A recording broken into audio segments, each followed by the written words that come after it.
Mainit ang hapon sa lumang campus. Bukas ang mga bintana ng building, maingay ang hallway at puno ng papel ang bulletin board. May naglalaro ng volleyball sa quadrangle, may mga nagsisiksikan sa photocopy shop, at may ilang nakahilata sa damuhan na parang walang exam kinabukasan. Sa gitna ng lahat, may isang pangalan na paulit-ulit na nababanggit sa usapan. Eloisa, campus crush, maayos manamit, laging presentable at magaan kausap. Nakatayo si Reynold sa gilid ng hagdan, bitbit ang map at balde galing sa library. Working student siya, nakakupas na polo, medyas na halos butas, pero tuwid ang likod. Tinitingnan niya si Eloisa mula sa malayo. Hindi bastos ang tingin, tahimik lang, parang nag-aabang ng tamang timing. Lumapit si Jay, ang kabarkada niyang matagal na. May hawak na turon, parang walang pakialam sa lecture. Uy, Ray, kung matutunaw ang crush sa titig mo, wala nang Eloisa sa campus na to. Manahimik ka, sagot ni Reynold. Walang natupad sa taong puro biro. Wow, seryoso, gusto mo ligawan? Nakakita ka na ba ng linya na pwede mong singitan? Hindi ka pas may sweldo, ubos ka na agad dyan. Hindi sasablay to, sabi ni Reynold. Ang plano ko, simple lang. Payong, kape, tas kwentuhan lang. Planong payong? Mukha kang weather forecaster niyan. Ano, mag-aantay kang umulan? Tawa pa ni Jay. Bumukas ang langit, literal. Biglang bumuhos ang ulan, nagkagulo ang mga estudyante. Ang iba, tumakbo papasok ng building. Ang iba, sumilong sa punong akasya. Si Eloisa, nasa tapat ng flagpole, bitbit ang libro at bag. Tiningnan niya ang payong niyang sumabit yata sa kung saan. Nagulat ang dalaga dahil may sira ito. Ngayon na! Bulong ni Jay, sabay tulak kay Reynold. Go! Lumapit si Reynold, may kabang dibdib. Miss, payong! Sabi niya, inabot ang payong na halos tabingi na sa dami ng dinaanan. Tiningnan ni Eloisa ang payong. Sigurado ka? Para mas mababasa pa tayo rito? Mas okay na to kaysa wala, sagot ni Reynold. Kahit tabingi, tatayo pa rin yan para protektahan ka. Napangiti si Eloisa. Hindi dahil sa cheesy pick-up line, kundi dahil halata sa boses ni Reynold na hindi scripted ang sinabi. Sige, sumilong na tayo, sabi na lang ni Eloisa. Sabay silang lumakad papuntang covered walkway. Tumitilamsik ang tubig sa sapatos nila. Tumutulo ang ulan sa gilid ng payong. May layo sila sa isa't isa. Hindi yung dikit na dikit. May respeto. Ako nga pala si Reynold. Pakilala niyan, simple lang. Alam ko, sagot ni Eloisa. Ikaw yung lagi sa library, naglilinis kapag closing? Working student, tapat na sabi ni Reynold. Pambayad sa libro, pambaon, pangkape. Okay lang ba sa'yo yan? Tanong ni Eloisa. Pagod ka na, mag-aaral ka pa. Okay lang. Mas masarap ang pahinga kapag pinaghirapan mo. Konting katahimikan. Sa likod nila may sumisigaw na guard. Huwag tumakbo sa hallway! Tumigil ang dalawa, nagkatinginan, walang awkward na halakhak. Natural lang. Pagdating nila sa covered walkway, itinupi ni Reynold ang payong. Salamat, sabi ni Eloisa. Ibabalik ko na lang to kapag tuyo na. Sa'yo na yan. Nasira ata yung payong mo eh. Sagot ni Reynold. May isa pa naman ako. Sabay turo sa ulo niya. Kapote ng tiwala. Napailing si Eloisa sa hirit pero hindi pa nga asar ang tono. Sige na, salamat. Ingat. Okay, sagot ni Reynold sabay lakad pabalik. Tumikhim si Jay sa likod ng poste. Kunyaring hindi nanunubok mula kanina. Kapote ng tiwala. Seryoso? Wala sa linya yun, sagot ni Reynold. Pero, totoong sinabi ko. Kinabukasan, sa library, maaga si Reynold. Nililinis niya ang mesa, inayos ang silya at pinunasan ang mga salamin sa cabinet ng libro. May pumasok na pamilyar na amoy ng pabango. Si Eloisa, may dalang libro at notebook. Umupo sa dulo at nagkatinginan sila. Uy, bati ni Eloisa. Basang-basa ka pa kahapon ng sapatos ko pero hindi ako nagkasakit. Salamat sa payong. Mas okay kung may kape rin, sabi ni Reynold sabay abot ng paper cup mula sa kantin. Hindi mahal, matamis at pangpuko ng antok. Nagulat si Eloisa. Nag-abala ka pa? Huwag mong isipin na abala. Masaya lang akong makita ka. Uminom ng kape. Sagot ni Reynold. Umupo si Eloisa, uminom ng kape. Hindi ba mahirap sa'yo ang setup mo? May shift ka na, tapos may klase ka pa. May schedule naman. Sa umaga trabaho, tanghali klase, gabi review. Kapag may butas, yun, tulog. Sagot ni Reynold ng diretso. Basta may dahilan ng tuwa. Okay lang kahit nakakapagod ang araw. Anong dahilan? Tanong ni Eloisa, nakatingin sa kanya na parang naghihintay ng seryosong sagot. Ikaw, sagot ni Reynold at hindi boses artista. Simple walang pabangong pangungusap. Napalunok si Eloisa. Makapal ka rin ano? Sabi niya, pero may ngiti. Kape lang pala ang puhunan. Hindi lang kape, pangarap din. Nagbukas ang pinto ng library. Pumasok si Jay, late na late, may dalang photocopy na gusot. Uy, may study date? Nakakabala ba ako? Oo, sinabi mo pa. Pangasar ni Reynold. Ay, Eloisa. Bati ni Jay, sabay upo na parang siya ang may-ari ng mesa. Pahiram ng notes. Huwag yung may ketchup may trauma pa ako dun. Anong ketchup? Tanong ni Eloisa. Matagal na yon. Kwento ko na lang kapag may fishball. Napangiti si Eloisa. Sige, pero half and half tayo sa bayad. Hindi ako nagpapalibre sa hindi pa kilala. Uy, Ray, umaangat ka na. Fishball agad. Bulong naman ni Jay. Hindi humirit si Reynold. Nag-ayos lang siya ng libro sa cart, tapos sumulyap kay Eloisa na abala sa kape. Sa isip niya, sapat na yung tahimik na upuan na tapat ang babaeng gusto niya. Pagdating ng hapon, nagkita sila sa gate. Nandoon ang street foods vendor na sanay na sa mga estudyante. Isang daan na fishball, sigaw ni Jay. 3 sa akin, 97 sa inyo. Tumigil ka, sabi ni Reynold. Tig 20 pesos lang tayo. Tipid tayo ngayon. Grabe naman, Ray. Lugi ang bituka ko sa pag-ibig mo. Tumawa naman si Eloisa. Okay lang yan, basta masarap yung sausawan. Nag-angat ang tindero ng maliit na saucepan. Ma'am, may matamis, maanghang at halo-halo. Isang sausaw lang bawal kapag kumakain na kayo. Copy, sagot ni Eloisa. Seryoso na parang may kontratang pipirmahan. Habang kumakain, nagtanong si Eloisa. Bakit mo ako nililigawan? Sa dami ng pwedeng ligawan, bakit ako? Naghahanap ako ng dahilan para galingan ko pa sa buhay. Sagot ni Reynold. Sa totoo lang, nai-inspire akong pagbutihan pa dahil sa'yo. Gusto kong ikaw yung taong magsasabi sa akin ng, sige lang, kaya mo pa. Hindi ba pwedeng sarili mong dahilan? Tanong ni Eloisa. Pwede, pero mas matibay kapag may kasama. Tahimik si Eloisa. Kumagat siya ng fishball, sinausaw sa maanghang at napasinghap. Ang anghang nga! Sabi niya at napatawa rin. Okay, noted. Pwede naman, pero huwag mong madaliin. Walang paglagyan ng tuwa si Reynold sa pagpayag ni Eloisa sa kanyang panliligaw.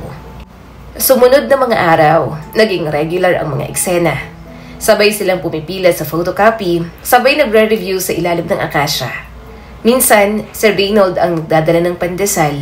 Minsan si Eloisa ang may pasalubong na mumurahing tsokolate. Si Jay, laging may hirit, laging pahabol. Libre mo ako, Ray. Ipunin mo yung utang ko. Bayaran ko pagyaman ko. Nagtawanan na lang sina Ray at Eloisa sa mga hirit ni Jay. Isang beses, sabay silang 3 sa karinderya. Habang kumakain, tumingin si Eloisa kay Reynold. Ray, balita ko nag-a-apply ka ng scholarship. Titingnan ko pa. Sagot ni Reynold. Para sa training sa seafaring. Matagal ang proseso pero practical lang na gastusan. Lalo na para sa pangarap. Kung matanggap ka, aalis ka? Sabi ni Eloisa, hindi malungkot ang tono at naku-curious lang. Kung aalis ako, babalik pa rin. Sagot ni Reynold. Walang kwentang biyahe kung walang uuwian. Nagpatuloy ang semester, midterms, assignments, kulang sa tulog. Sa Reynold, kung hindi nag-aayos ng mesa sa library, nagbubuhat ng karton sa kantin. Si Eloisa, mataas ang grades. Si Jay, laging pasang-awa pero malakas ang loob. Hatid na kita? Sabi ni Reynold isang gabi kay Eloisa. Madilim sa may dorm ninyo. Okay, sagot ni Eloisa. Pero wag kang magpapagod. May pasok ka pa bukas. Nasanay na. Kaya ko naman. Hindi ako pagod. Balik ni Reynold. Naglakad silang dalawa sa madilim na walkway. May mga naka-off na ilaw. May aso sa may gate na mahilig humarang. Huwag kang tatakbo, sabi ni Reynold. Mas hahabulin ka. Bakit? Nahabol ka na ba nila? Tanong ni Eloisa. Maraming beses na. Minsan mas matapang ang aso kaysa sa tao. Ang tao may konsensya. Lahat? Tanong ni Eloisa. Di lahat. Pero sana dumami. Sagot ni Reynold. Huminto sila sa tapat ng dorm. Salamat sa paghatid, sabi ni Eloisa. Walang anuman. Pwede ba akong magsabi ng totoo? May pag-aalinlangan na sabi ni Reynold. Totoo ka naman kanina pa. Hindi ako mayaman. Panimula ng binata. Hindi rin ako sosyal. Pero hindi ako tatakbo kapag mahirap. Hindi kita iiwan sa gitna. Matagal bago sumagot si Eloisa. Tinitigan niya lang si Reynold. Walang background music, walang slow motion. Simple lang ang gabi. Hindi ako naghahanap ng yaman.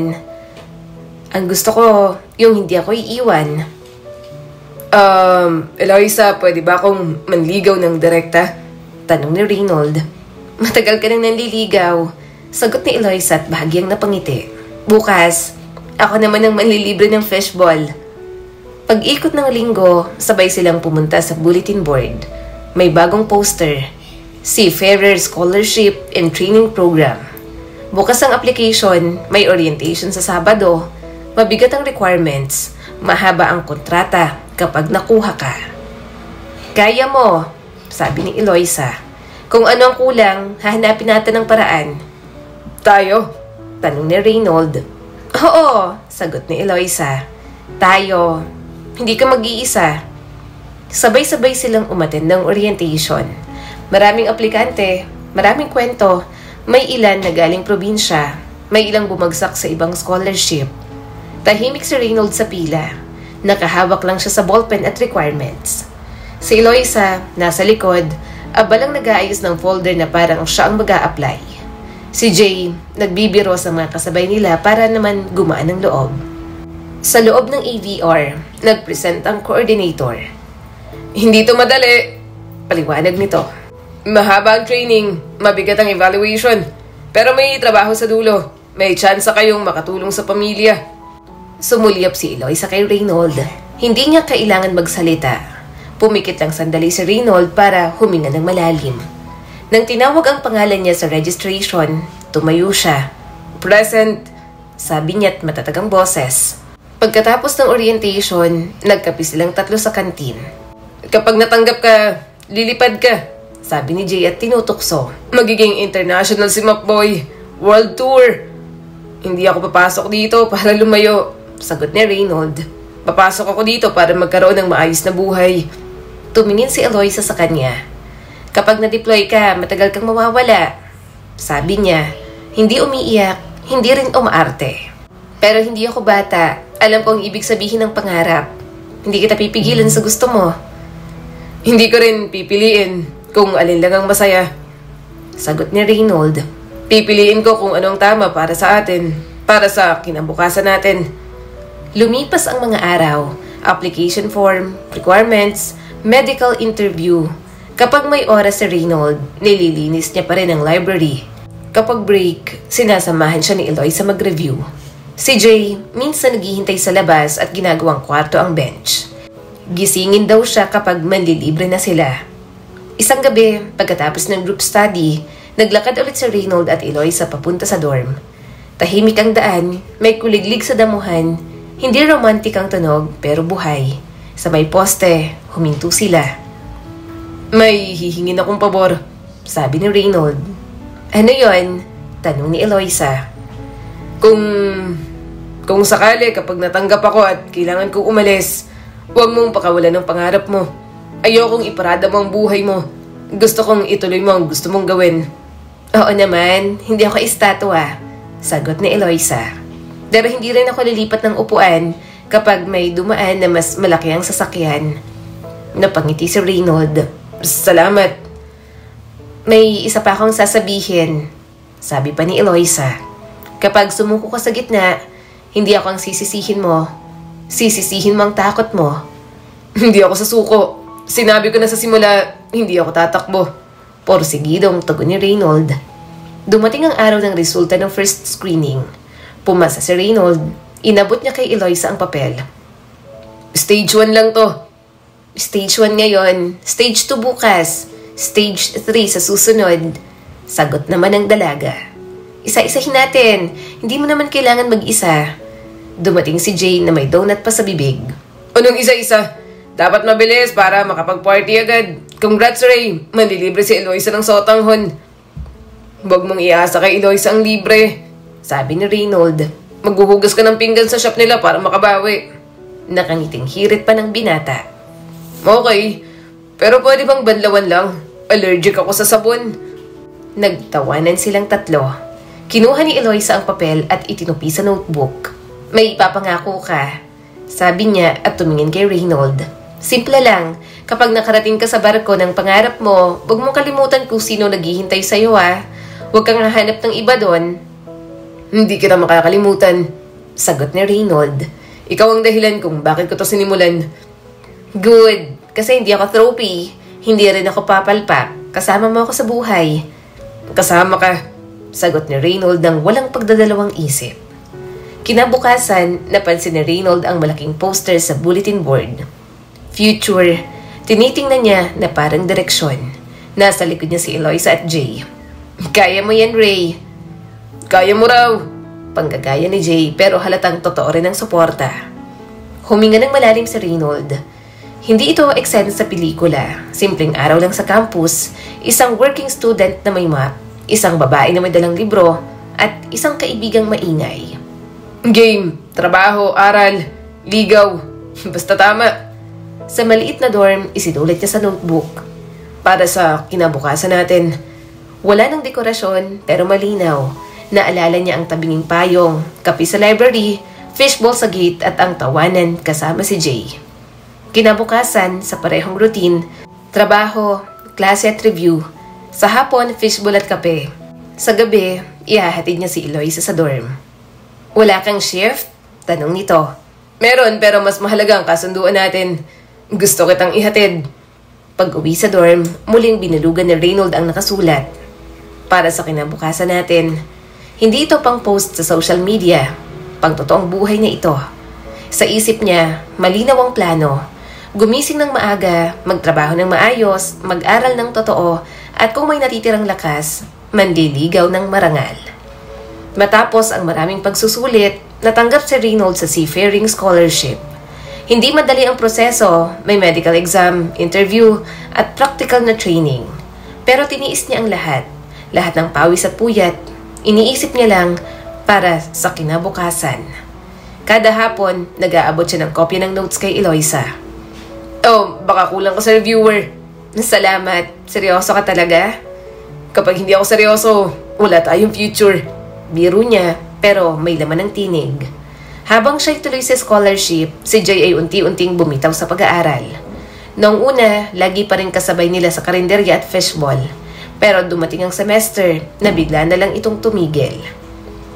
Bakit hindi ka pumapasok? Tanong ni Reynold, minsang nadatnan niya si Jay sa tambayan. Hindi ko na kaya pare. Kulang sa pera, kulang din sa gana. Nakakatamad. Bahala na. Hanap na lang ako ng racket. Sayang, sabat ni Eloisa at nakatingin kay Jay. Di mas maaga akong yayaman sa diskarte. Kayo, magpapakapagod muna. Sagot ni Jay, sabay tawa. Pero halata ang lungkot sa ilalim ng biro. Lumipas ang mga taon ng pag-aaral at training, si Reynold tuloy-tuloy sa scholarship hanggang makagraduate. Hindi siya bumitaw kahit mahirap pagsabayin ang part-time na trabaho at ang training. Lagi siyang may bagong notebook at maliit na kahon sa ilalim ng kama na puno ng sulat at plano. Sa kabilang banda, si Eloisa ay nagpatuloy din. Madalas, sabay silang mag-aral sa library. Si Jay naman, paminsan-minsang dumadalaw, dala ang lugaw o ice drop at laging pabirong supporter. Ray, sigurado ka bang kakayanin mo to? Minsang tanong ni Eloisa. Kaya ko. Kaya natin. Sagot ni Jay. Sa graduation ng finish line. At dumating nga ang araw na yon. Puno ang covered court ng kanilang kolehiyo. Nakatoga si Reynold, medyo masikip at amoy bagong plancha. Nakaupo sa gilid si Eloisa at nakatoga rin. Sa entablado, tinawag isa-isa ang pangalan nila. Noong matanggap ang diploma, hindi makapaniwala si Reynold. Sa wakas, narating natin to. Tama ka, excited na ako sa bagong yugto ng buhay natin. Hirit pa ni Eloisa. Pagkatapos ng seremonya, sabay silang nagpa-picture. Si Jay biglang sumulpot, hawak ang cellphone. Uy, ako ang official photographer nyo ah. Smile kayo. Isa pa. Kiss. Loko, sabat ni Eloisa pero ngumiti rin. Habang abala ang lahat, napatingin si Reynold sa diploma niya. Para sa kanya, hindi lang yun papel. Simbolo yon ng lahat ng pawis at puyat, ng lahat ng fishball dates at kape sa library. Simbolo yon ng pangarap nilang sabay ni Eloisa. Pagkatapos ng graduation, naglakad silang tatlo pa uwi. Parang dati, parang college days pa rin. Pero may mabigat na pakiramdam si Reynold.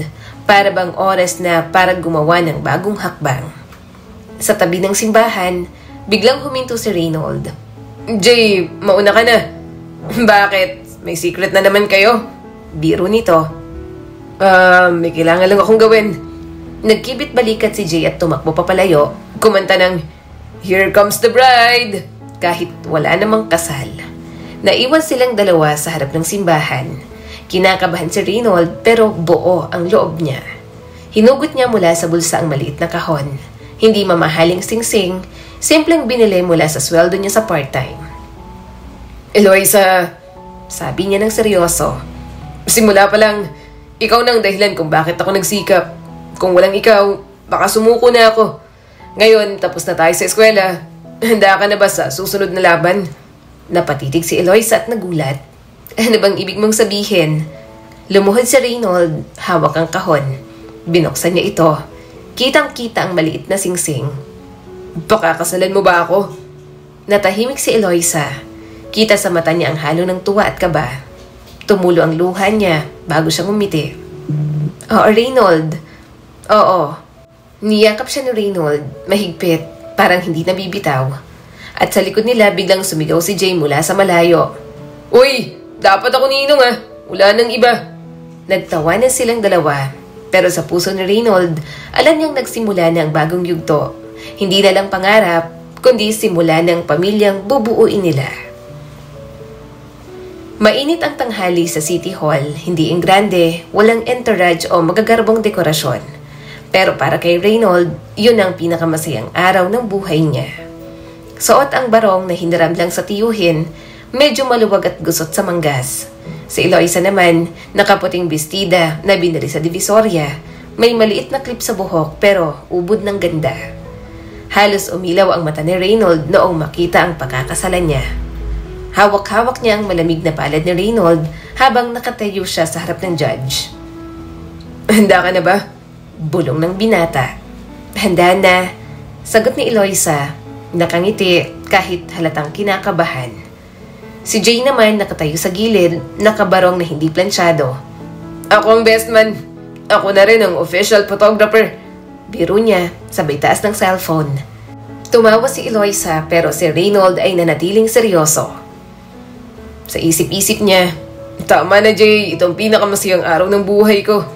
Matapos ang maikling seremonya, tinawag silang mag-asawa.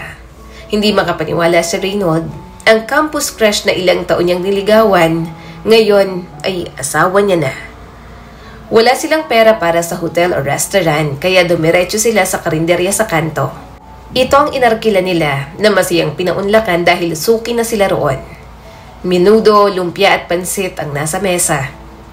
Para sa bagong kasal, sabi ng ale sa karinderya sabay abot ng libreng turon. Salamat po, sagot ni Eloisa. Naupo silang tatlo. Si Reynold, Eloisa at Jay at ilan pang mga bisita nila. Si Reynold halos hindi makakain dahil nakatitig lang sa babaeng ngayon ay asawa niya na. Salamat. Para saan? Para sa pagtitiwala mo. Hindi man ako mayaman pero pinili mo pa rin ako. Hindi ako naghahanap ng yaman. Ang gusto ko kasama ko yung seryoso sa buhay, sagot ni Eloisa. Nagtaas ng baso si Jay na may soft drinks. Cheers sa bagong kasal na walang down payment pero may amortization ng pagmamahalan. Napailing si Reynold pero napangiti na rin. Hindi naging madali ang buhay mag-asawa para sa kanila. Gayunpaman, nagsikap silang dalawa. Pareho silang naghanap ng trabaho mapagkakakitaan kahit pansamantala. At pareho rin silang may nahanap. Hawak kamay nilang hinarap ang mga pagsubok sa buhay. 2 buwan matapos ang kasal, isang umaga, lumapit si Eloisa kay Reynold na hawak ang pregnancy test. Ray, 2 guhit. Parang tumigil ang mundo na Reynold. Totoo ba? Magkakababy na tayo. Tumango si Eloisa. Nakangiti pero halata ang kaba. Oo, niyakap siya ni Reynold. Salamat, anak natin to. Magiging mabuting tatay ako. Narinig ni Jay ang balita at agad na tumakbo. Ninong ako ah. Ako ang official bodyguard ng baby. Bodyguard o pampagulo? Singit ni Eloisa. Pwede rin pareho, sagot ni Jay sabay tawa. Nabilis lumipas ang mga buwan. Nang ipinanganak si Miko, wala si Reynold. Nasa unang kontrata siya sa barko. Hindi siya pinayagang umuwi. Sa video call na lang niya nakita ang anak. Ray, eto na siya. Si Miko, sabi ni Eloisa pawisan at pagod. Anak natin. Bulong ni Reynold, nakatitig sa screen, parang hawak niya kahit malayo. Hello anak, ako ang tatay mo. Hindi mo pa ako kilala pero lagi akong babalik. Nag-freeze ang video at natawa si Eloisa. Ang pangit ng freeze mo, parang natakot ka. Pinaka masayang takot ko to, sagot ni Reynold. Makalipas ang ilang buwan, dumating ang unang balikbayan box. Pinagkaguluhan ng kapitbahay. Pinutol ni Eloisa ang tape. Nasa loob ang sabon, delata, gatas, tsokolate at diaper at laruan para kay Miko. Sa ilalim, may sobre. Binuksan niya at binasa. Para sa kinabukasan natin, hindi man malaki pero simula to. Konti pa may lote na tayo. Konti pa may bahay na tayo. Kakayanin natin kahit pa konti-konti muna ngayon. Napaiyak si Eloisa. Miko, darating ang araw. Si tatay mismo ang pasalubong mo. Habang nasa barko si Reynold, si Jay ang madalas na kasama ni Eloisa. Siya ang tagahatid ng remittance, tagabili ng bigas, taga-asikaso ng gripo o kung ano ang dapat ayusin sa bahay. Ako nang bahala, sabi ni Jay, buhat ang 2 sako ng bigas. Salamat Jay, sagot ni Eloisa. Mabigat yan ah. Mabigat din ako pero kaya mong tiisin diba? Biro ni Jay, sabay tawa. Madalas siyang sumama sa PTA kapag hindi makakadalo si Reynold o si Eloisa. Ako na tito tatay dito. Pakilala niya pa. Natawa ang ibang magulang pero si Eloisa, minsan seryoso lang ang tingin. Pagkatapos ng kontrata, umuwi si Reynold. Sa terminal, sinalubong siya ni Eloisa at Miko na marunong ng tumakbo. Tay! Sigaw ng bata. Tapos, naiyak si Reynold sa tuwa. Ang bigat mo na. Pumayat ka, puna ni Eloisa. Tipid sa kanin. Biro niya na lang. Sa bahay, inilabas niya ang mga pasalubong, laruan, tsokolate at damit. Dumating si Jay, parang may radar. Ako rin, may share ba ako? Para kay Miko to, sagot ni Reynold. Inabot ni Reynold ang t-shirt, short, sapatos at meron pang sombrero. Maraming salamat sa lahat pare. Maasahan talaga kita, sabi ni Reynold at inakbayan si Jay. Oo naman pare, alam mo naman best friend tayo. Balik ni Jay dito. Bago matapos ang taon, kailangan ulit bumalik ni Reynold sa barko. Babalik ako agad, pangako niya. Mas maayos na schedule ko ngayon. Sa barko, mas malayo ang biyahe. Pero bawat sahod, padala agad. At sa bawat kahon, sulat niya para sa kinabukasan natin. Isang gabi, nag-video call si Eloisa. Hawak ang pregnancy test. Ray, buntis ulit ako. Talaga? Halos mapasigaw si Reynold. Huwag kang sumigaw, baka isipin ng crew may sira ka na. May sira nga ako. Sira sa sobrang saya. Nang ipinanganak si Aya, hindi ulit nakauwi si Reynold. Si Jay ang kasama ni Eloisa sa ospital. Ako ulit ang assistant ng nanay. Biro niya pa. Lumalaki na sina Miko at Aya. Dumadami ang mga padala, pero dumadami rin ang post ni Eloisa sa social media. Blooming ka pa rin kahit 2 anak mo, sabi ng kaibigan niya.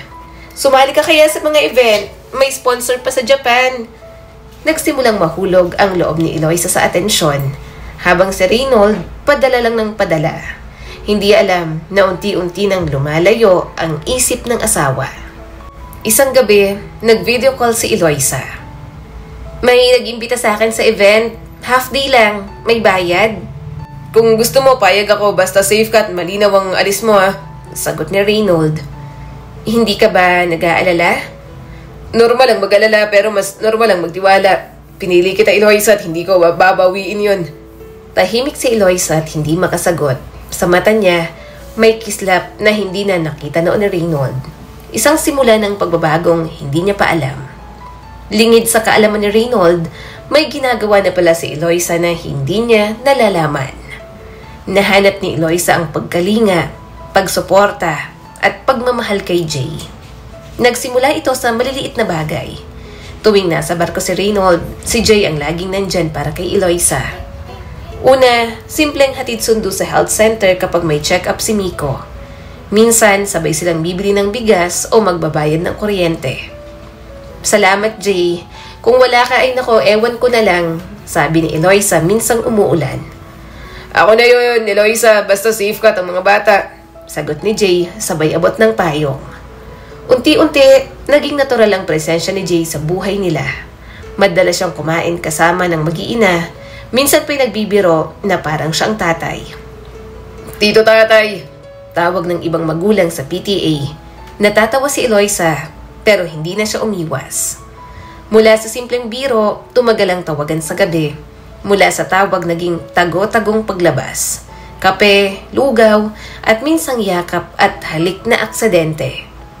Jay, malito, sabi ni Eloisa, minsang nahuli nilang magkahawak ang kamay. Hindi naman malalaman ni Ray, bulong ni Jay. At ako ang lagi mong nakakasama. Hindi agad siya sumagot, pero hindi rin niya binitiwan ng kamay. Doon nagsimula sa mga maliliit na palusot at sa pakiramdam ng hindi siya nag-iisa. Hanggang sa mapagtanto niya, lumalayo na siya kay Reynold at lumalapit na ng husto kay Jay. Tuluyan na ngang nagbago si Eloisa nitong mga nakaraang buwan. May hinahanap-hanap siya sa buhay at ito ang binabalak niyang kuhanin ngayon. Naging malapit din sila ni Jay, ang best friend ng asawa niya. Paminsan-minsan ay hindi niya pinapauwi si Jay at doon na pinapatulog sa bahay nila. At hindi niya yon sinasabi sa asawa niyang Seaman. Kaya naman, nitong mga nakaraang buwan ay parang hindi mapaghiwalay ang dalawa. Kahit sa mall, dikit na dikit sila sa isa't isa sa tuwing magpapasama si Eloisa kay Jay tuwing may bibilhin. Maaga pa lang, abala na si Eloisa sa pag-aayos ng maleta. Nakasuot siya ng fitted na blouse at bagong biling pantalon na binili gamit ang perang pinadala ni Reynold noong nakaraang buwan. Ang perang dapat sana'y pambayad sa utang sa kuryente at pang-enrollment ni Miko. Ang ganda mo, Eloisa, biro ni Jay, nakaupo sa sofa habang naninigarilyo. Parang hindi nanay ng dalawa. Para kang pupunta sa honeymoon. Siyempre naman, sagot ni Eloisa habang nakaharap sa salamin, naglalagay ng lipstick. Japan trip kaya to. Hello, hindi pwedeng mukhang losyang. Ang dami mong dala. Reklamo ni Jay, sabay turo sa 2 maleta. Isang linggo lang naman tayo ron. Baka sabihin ng mga tao, mahirap lang ako. Dapat social din kahit konti. At saka, hindi ko pera to. Pera ni Reynold to. Pasalubong niya sa akin. Tumawa si Jay ng malakas. Pambihira. Ang lupit mo, Eloisa. Yung perang pinaghirapan niya sa barko, ginastos mo para sa trip natin. Grabe. Habang siya pawis na pawis doon. Ikaw, enjoy sa ibang bansa kasama ako. Kasalanan niya naman din yon, sagot ni Eloisa. Walang kakupas-kupas ang tapang. Pinili niyang lumayo. Kung nandito siya, edi sana siya ang kasama ko. Pero wala Kaya, ikaw na lang. Tumayo si Jay, nilapitan siya at hinaplos ang buhok. At hindi ka lugi sa akin, di ba? Mas gwapo ko kaysa kay Reynold. Hindi ako may langis ng barko. Mas makulit ka nga lang, sagot ni Eloisa, sabay kurot sa tagiliran nito. Pero sige na nga, at least mas masarap kang kasama kaysa sa taong laging absent.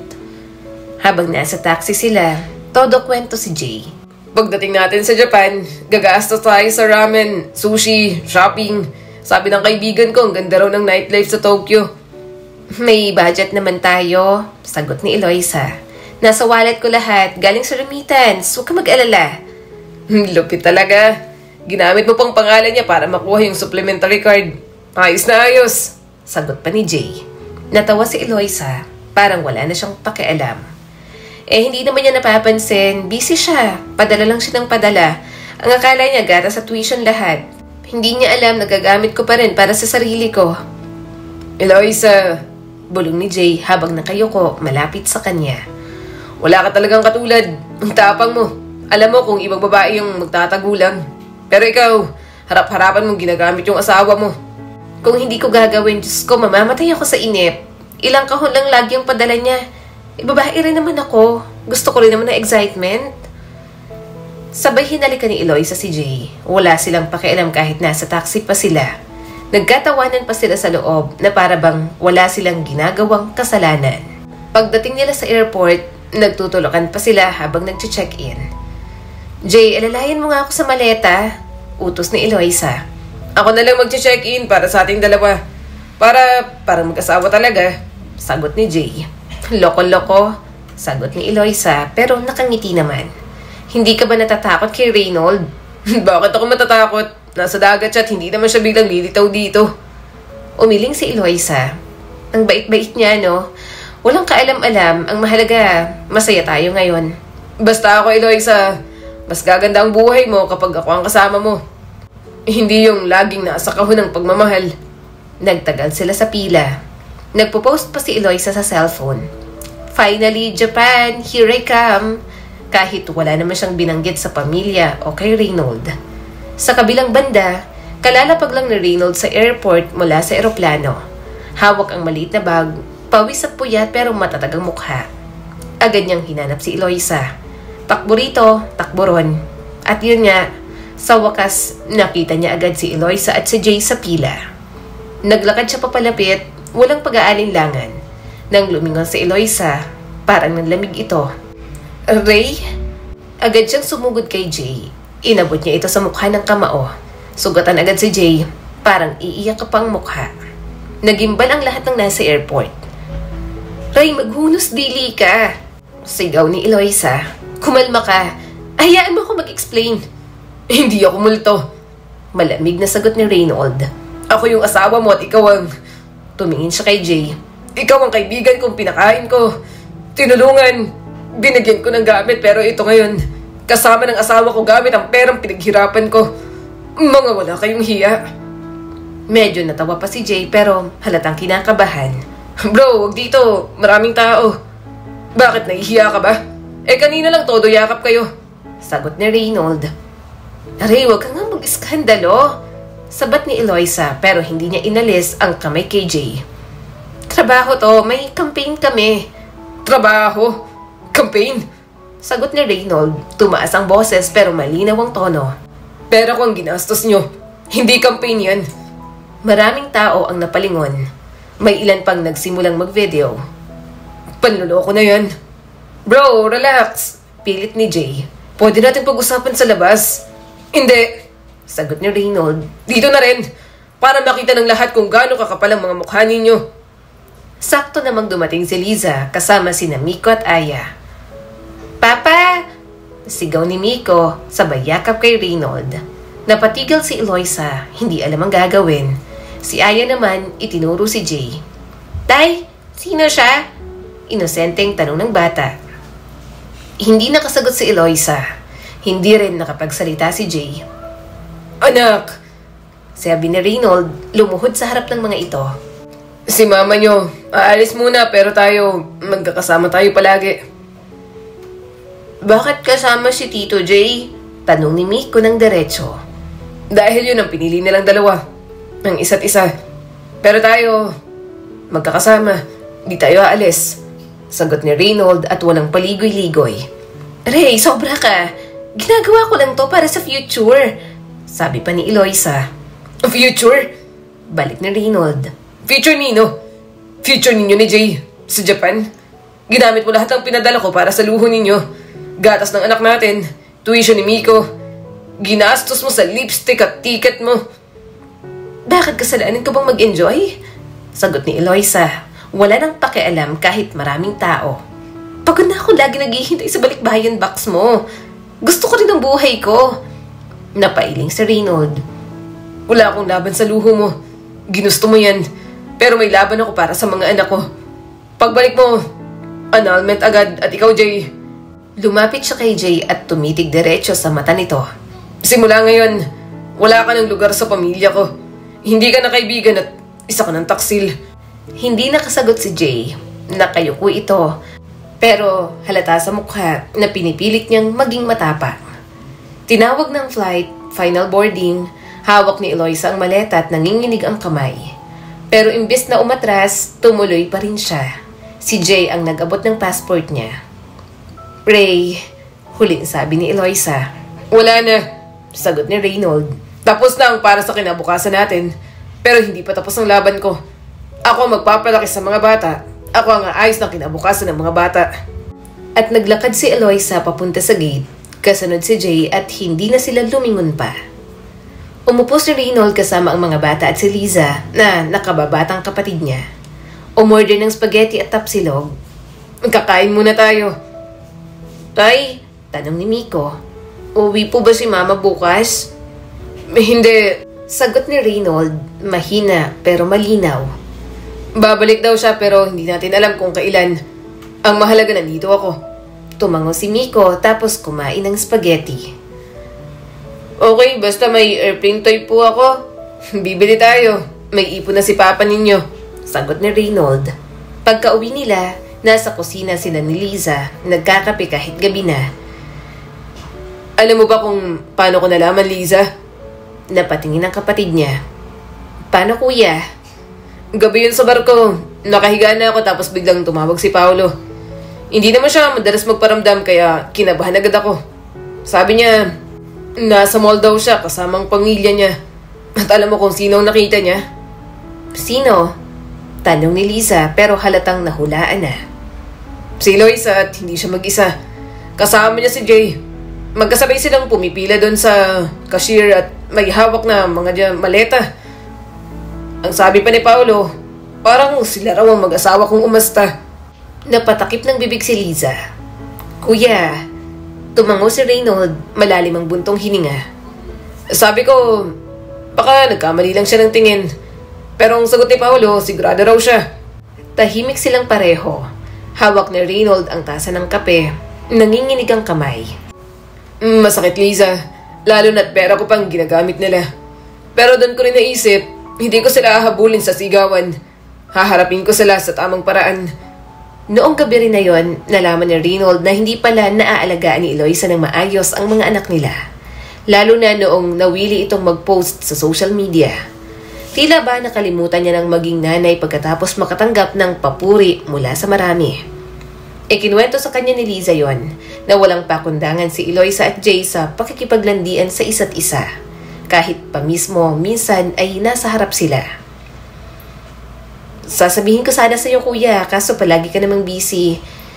Sila Ate Eloisa ang focus mo at baka kung ano pang mangyari sa iyo kapag alam mo na, kapag nahirapan kang i-handle ang emotions mo. Isang gabi, nakaupo si Reynold sa gilid ng kama habang tulog ng mga bata. Nakatingin siya sa kisame, hawak ang lumang ballpen na parang panlaban niya sa bawat plano. Napaisip siya sa lahat ng nangyari. May pagkukulang ba ako? Tanong niya sa sarili. Oo, siguro nga marami katulad ng mga gabing hindi niya ako kasama nung ipinanganak ang mga anak namin. Mga gabing hindi ako nakakapag-video call. Mga buwan na hindi sapat ang padala dahil kailangan kong magbayad ng utang o bumili ng gamit para sa sarili. May mga pagkakataong hindi ako nakakasama sa birthday or recognition day ng mga bata. At ako, hindi ko rin laging napaparamdam kay Eloisa na espesyal siya.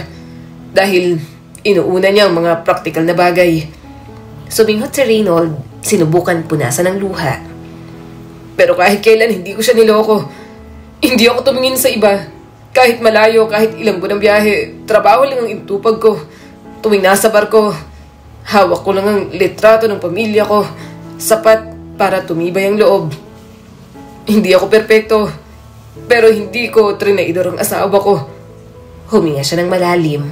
Ang sakit isipin na kahit gaano siya nagsakripisyo, hindi yon naging sapat kay Eloisa. Pero sa halip na puro galit, mas pinili niyang tumayo sa katotohanan. Isa siyang matino at tapat na asawa at higit sa lahat, isang ama na hindi maiisip iwanan ang mga anak. Tumayo siya, tinakpan ng kumot sina Miko at Aya. Kayo ang dahilan. Kayo ang lakas ko. At sa gabing yon, kahit mabigat ang dibdib, mas buo ang desisyon ni Reynold. Hindi siya susuko, hindi sa laban para sa sarili, hindi laban para sa kinabukasan ng mga anak niya. Habang kumakain sila, nag-vibrate ang cellphone ni Reynold. Message galing sa abogado na ni-refer ni Paulo.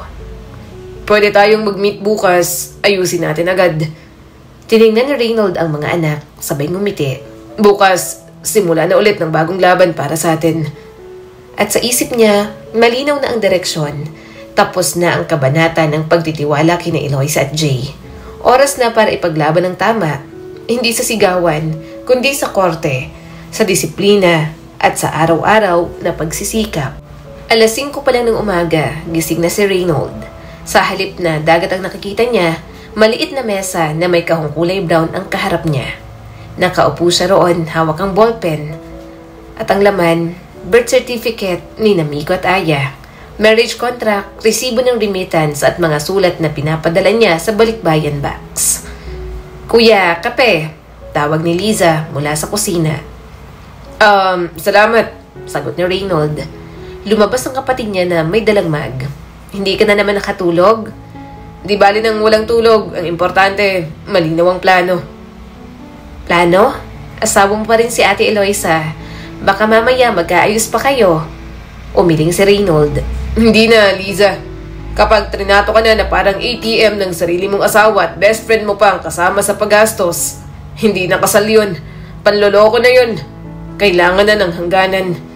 Tahimik si Liza. Hinaplos ang balikat ng kapatid. "Kaya mo yan. Basta alagaan mo ang mga bata." Bandang 9:00, nasa law office na si Reynold.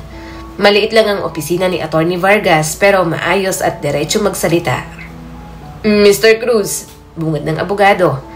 "Ano ang gusto mong gawin natin? Annulment, kustodiya o parehong dalawa?" "Parehong dalawa, attorney," sagot ni Reynold. "Annulment para matapos na ang kasal namin at kustodiya para malinaw kung kanino ang mga bata." "May ebidensya ka ba ng abandonment o infidelity?" Inilapag ni Reynold ang folder sa mesa. "Narito ang ticket nila papuntang Japan. Narito ang mga chat kung saan nagsabi siya ng totoo. At narito ang bank statement kung saan ginamit niya ang perang padala ko." Tinitigan ni Atty. Vargas. "Good. Sapat na to. Matibay na ebidensya. Gusto ko lang linawin, attorney. Hindi ko pinipigilan si Eloisa na makita ang mga bata. Nanay pa rin siya. Pero hindi ko hahayaang ulitin niya ang ginawa niya. May mga rules dapat." Tumango ang abogado. "Maganda ang approach mo. Ang korte hindi interesado sa drama. Interesado sila kung sino ang mas may kakayahang magbigay ng stable environment sa mga bata. At sa nakikita ko, ikaw yun." Naglabas ng papel si Atty. Vargas. Draft natin primary custody sa'yo. Visitation rights sa ina, financial support, ikaw ang magpapatuloy. Pero naka-auto-debit para hindi siya makialam. Tama?" "Tama po." Mula sa law office, dumiretso si Reynold sa bangko. Pinaghiwalay niyang savings, isang account para kay Miko, isang account para kay Aya. Naka-auto-debit ang tuition at health fund ng mga ito. Habang kausap ang teller, nagtanong ito, "Sir, bakit dalawang account? Bata pa naman sila." "Para malinaw. Para hindi magulo pagdating ng panahon. Saka naman sa kanila to. Hindi sa amin ang asawa ko." "Ang bait niya, sir. Sana lahat ng tatay ay ganyan." Noong bumalik si Reynold sa opisina ni Atty. Vargas, paglabas niya ay dala niya na ang mga kopya ng affidavit para sa annulment at kustodiya. Matibay ang ebidensya. Ticket papuntang Japan ni Eloisa at Jay, bank records na galing sa remittance niya, pati mga screenshot ng mga chat kung saan lantaran ang pagsisinungaling ng dalawa. Habang naglalakad palabas ng gusali, ramdam niyang bigat, pero hindi galit. Mas malinaw na sa kaniyang lahat ito. Ito ang formal na wakas ng kanilang kasal. Simula na ng bagong laban. Kasama niya si Liza, naglibot siya sa pier. "Kuya, hindi ba mas malaki ang kita sa barko?" Tanong nito. "Mas malaki nga pero mas malayo. Kailangan ako ng mga anak ko ngayon." Nakita nila ang isang bakanting pwesto malapit sa terminal. "Dito tayo magsisimula," sabi ni Reynold. Hindi na sa simpleng mesa at termos ang binuo niya kundi isang maliit na stall ng cafe. Siya mismo ang nagbebenta ng tinapay tuwing umaga habang mainit ng kape ang pangunahing alok. Sa karton na nakasabit, malinaw ang presyo. Kape 65, freshly baked bread. Nung unang araw, kakaunti lang ang bumili, may isang driver na humirit. "Boss, pautang muna, babayaran ko bukas." "Pwede, basta isulat ang pangalan mo," sagot ni Reynold sabay abot ng ballpen. Kinabukasan, dumoble ang suki. May kargador, estudyante at tambay. "Boss Ray, masarap pala kahit simple," sabi nila habang nagtatawanan. Ngumiti si Reynold. "Hindi kailangan mahal para masarap. Basta tapat." Dumating si Liza kasama ang mga bata. "Kuya, tingnan mo, drawing ni Aya ang cafe mo." Makikita doon ang mesa, kape at kahon na nasa papel. "Salamat anak." Isang hapon, abala si Ray sa pagbebenta ng kape. Siya mismo ang nagtitimpla at nag-aabot ng mga tinapay na siya rin ang nag-bake sa madaling araw. Pawisan man, ramdam niyang saysay ng bawat galaw. Lumapit ang isang babae, mukhang galing opisina, may dalang folders. "Boss, isang kape nga, mainit." "Oh ma'am, sandali lang," sagot ni Reynold sabay abot ng tinapay. Habang nilalagyan niya ng kape ang tasa, napansin niyang pagod sa mukha ng babae, pero may ngiti pa rin. "Salamat, ang init ng araw pero kailangan ko ng kape para makabawi." Trabaho?" tanong ni Reynold. "Oo, HR ako sa isang factory malapit lang dito. Lagi akong dumadaan pero ngayon lang ako tumigil. Ang bango kasi ng kape at tinapay ninyo." Umiling siya sabay ngiti. "By the way, ako si Marites." "Oo, totoo ang pangalan ko." Natawa si Reynold. "Ako si Reynold at hindi ako tatawa pero mas okay nga. Marites, madaling tandaan." Simula noon, halos araw-araw dumadaan si Marites. Minsan kape lang, minsan tinapay. May mga araw na nagkikwento siya tungkol sa trabaho. Minsan tahimik lang, umiinom ng kape habang nakaupo sa gilid. At si Reynold, laging handang makinig.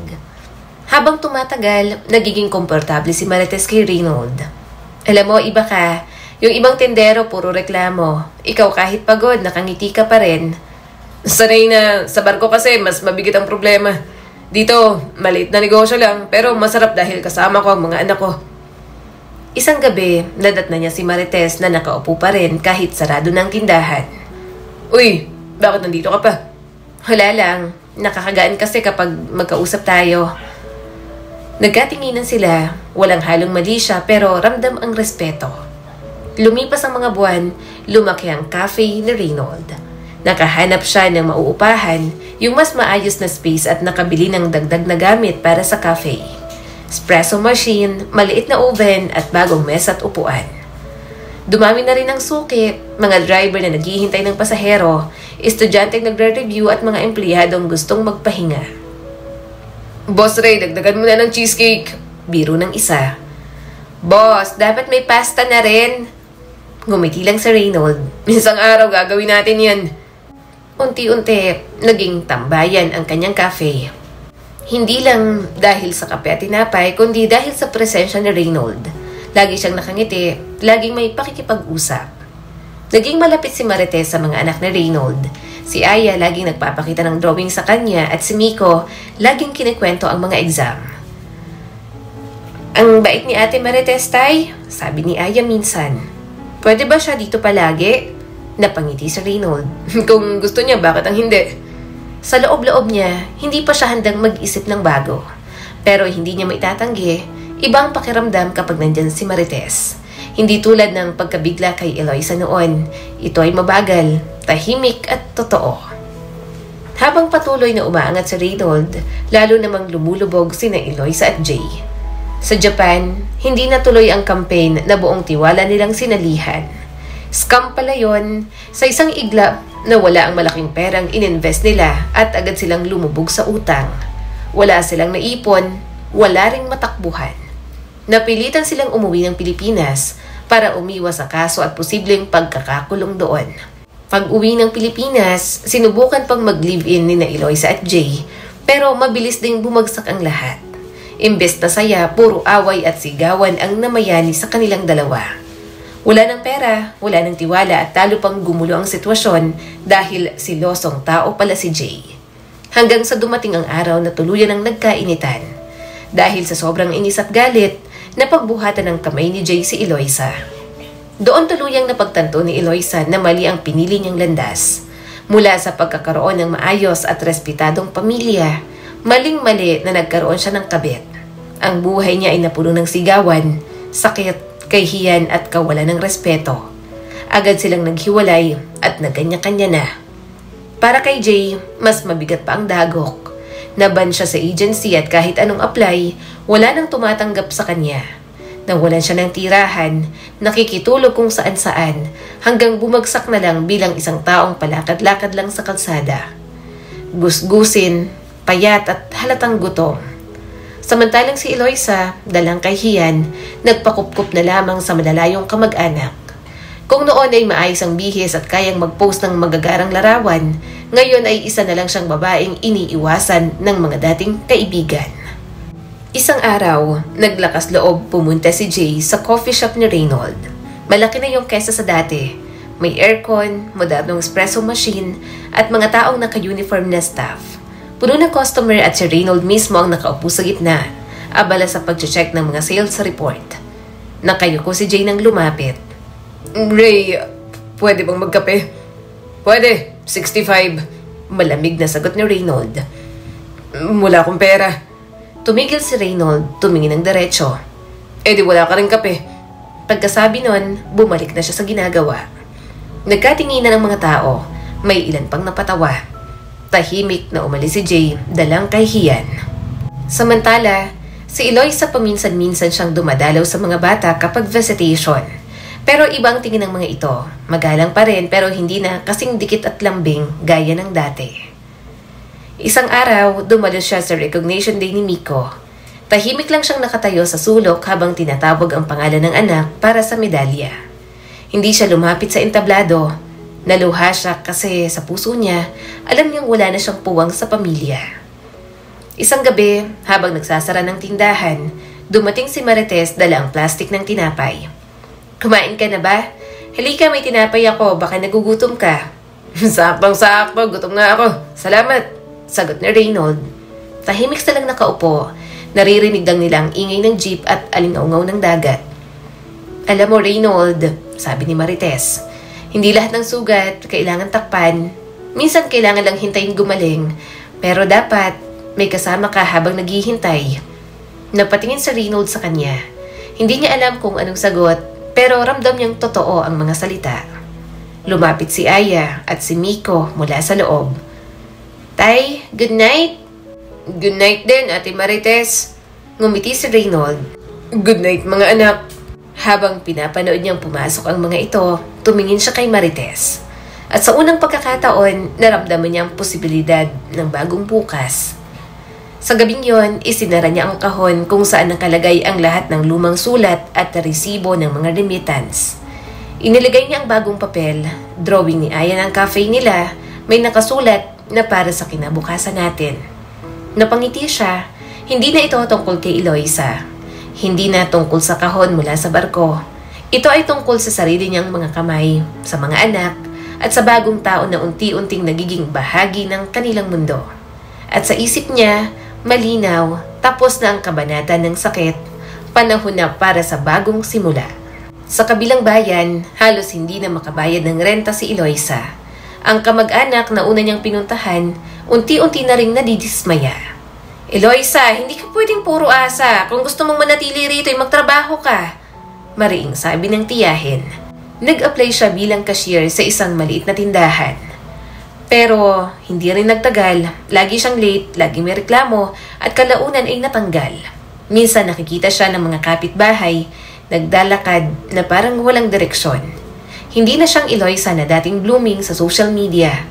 Samantala si Jay, nagtatago sa mga pinagkakautangan. Isang gabi, dinampot siya ng barangay tanod dahil nanggugulo sa kalsada. Noong mahuli sila ay kinuyog siya ng mga taong inutangan niya. Nabalita sa baryo at ang dating pabibo ngayon ay isa ng pinagtatawanan ng lahat. Dati barkada ni Reynold, ngayon isa na lang basura. Bulong ng mga tao. Sa kabila naman, iba ang kwento ni Reynold. Ang simpleng coffee shop na nagsimula lang sa isang maliit na stall, unti-unti nang lumago dahil sa sipag niya at suporta ng komunidad, nagpa siya siyang mag-invest pa. Isang hapon, kausap niya si Romy, may-ari ng maliit na bakery. Ray, bakit hindi ka kumuha ng franchise? Ang dami mo ng suki, oh. Kung palalawakin mo to, baka maging full cafe na.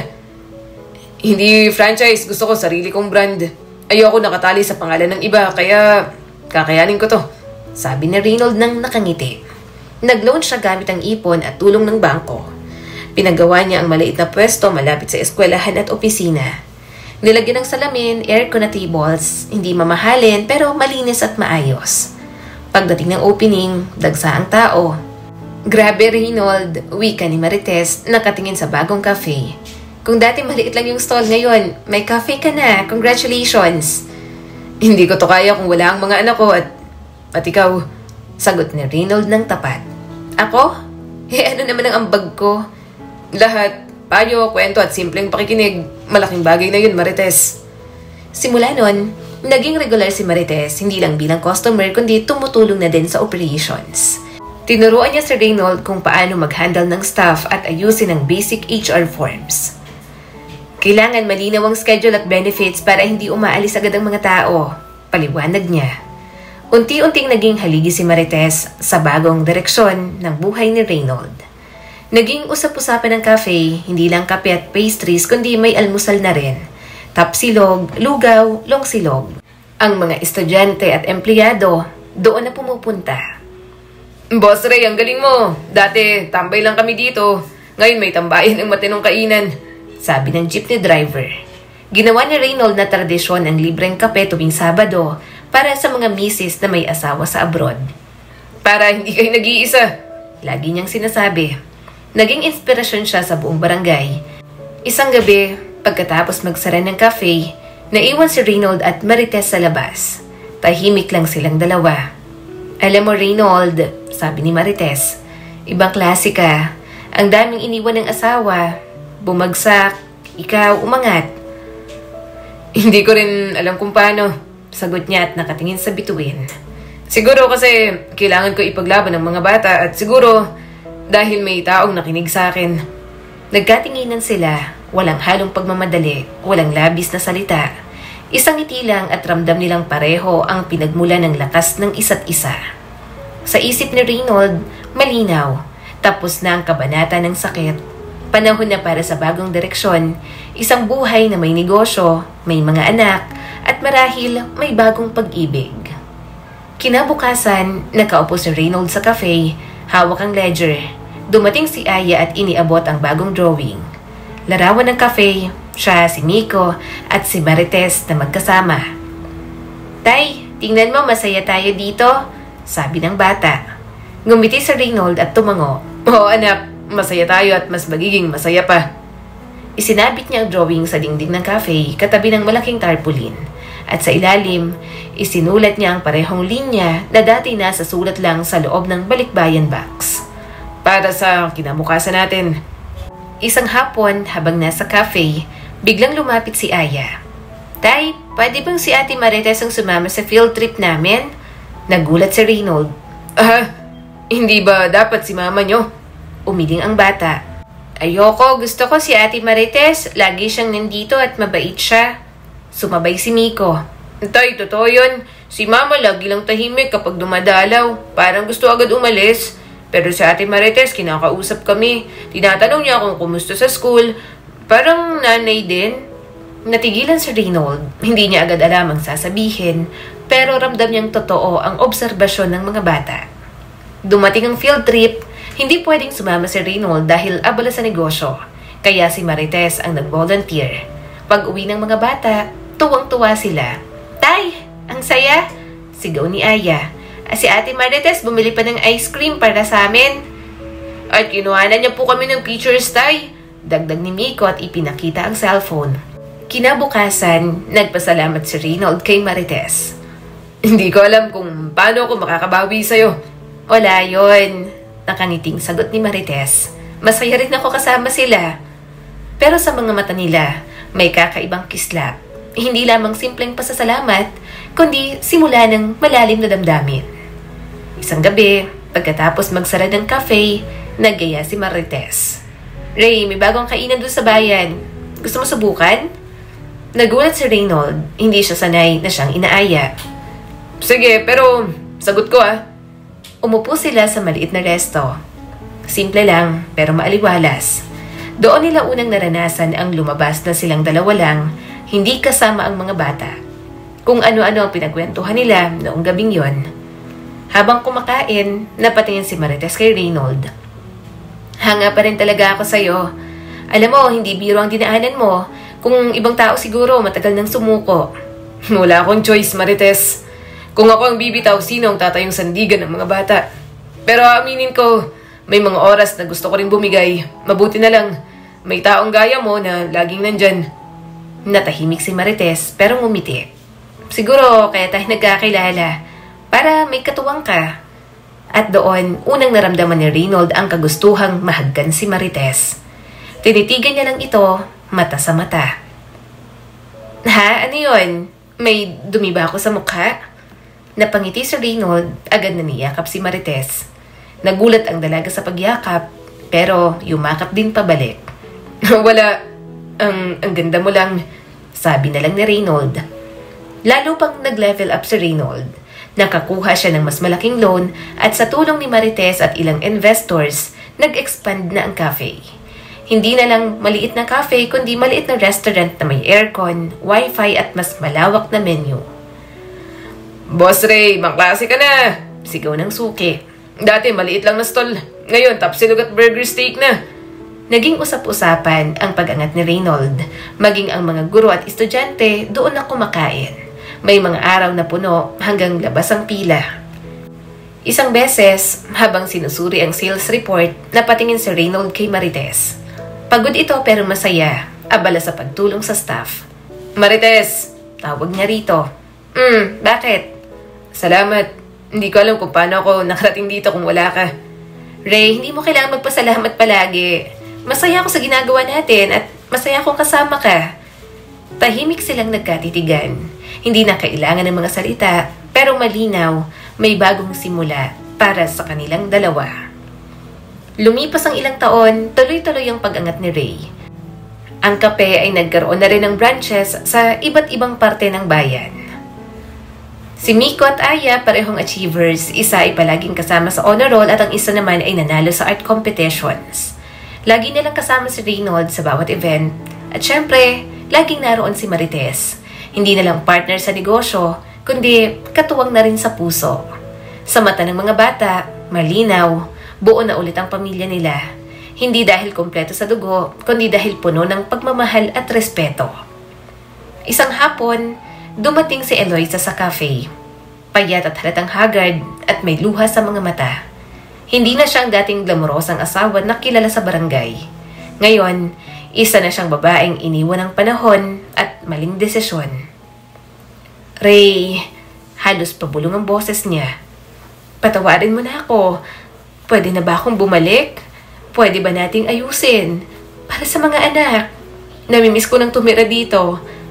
Makasama kayo. Baka pwedeng tulungan mo ako. Diyan sa mga bata, alam kong makikinig sila sa'yo. Please, kailangan ko kayo. Nakikiusap ako. Halos pabulong na sabi ni Eloisa. Tumingin lang si Reynold ng tahimik at sa loob-loob niya, minsan pinangarap niyang bumalik ang lahat sa dati. Pero ngayon, alam niyang wala ng lugar iyon.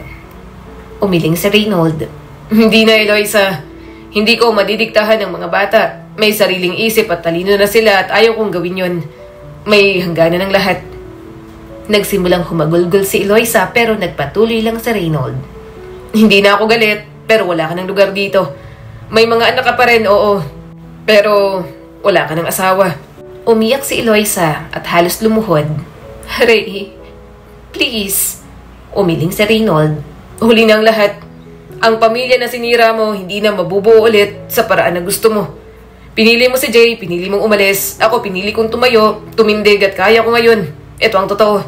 Ako at ang mga anak natin, masaya kahit wala ka. Alam kong alam mo na yon. Hindi na siya tumingin pa ulit. Umalis si Eloisa, luhaan dala ang bigat ng mundo na siya mismo ang sumira.